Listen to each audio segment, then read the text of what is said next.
Setiap hari manusia bergerak, berjalan, menyentuh, melihat, mendengar, dan merasakan dunia di sekitarnya.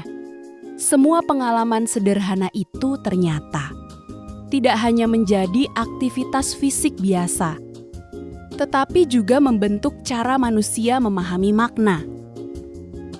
Dalam linguistik kognitif, bahasa tidak hanya dipahami sebagai kumpulan kata, melainkan hasil dari pengalaman tubuh manusia saat berinteraksi dengan lingkungan.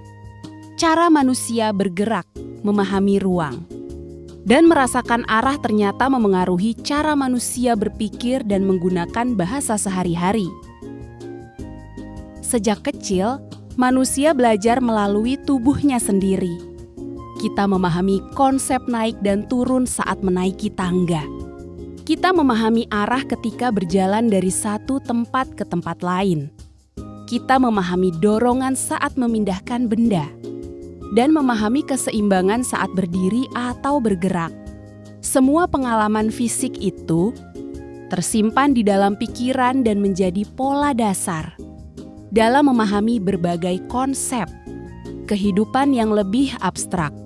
Salah satu skema citra yang paling sering digunakan manusia adalah konsep ruang atau kontainer. Manusia memahami pengalaman berada di dalam dan di luar sesuatu melalui tubuhnya sendiri.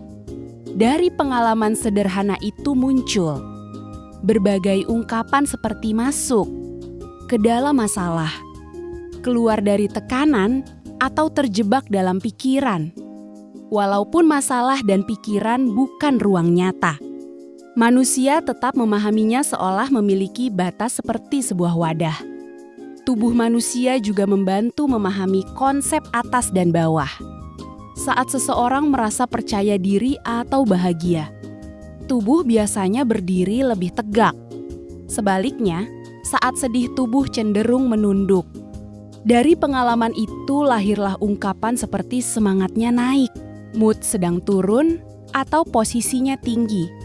Arah tubuh akhirnya memengaruhi cara manusia memahami emosi dan keadaan dalam bahasa sehari-hari.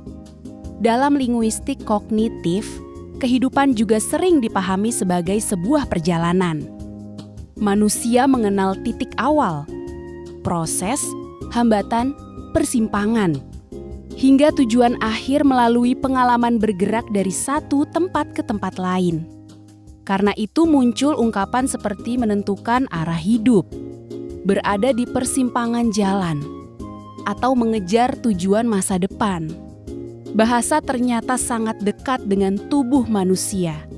Saat berbicara, manusia menggunakan gerakan tangan, ekspresi wajah, dan arah pandangan untuk memperjelas makna.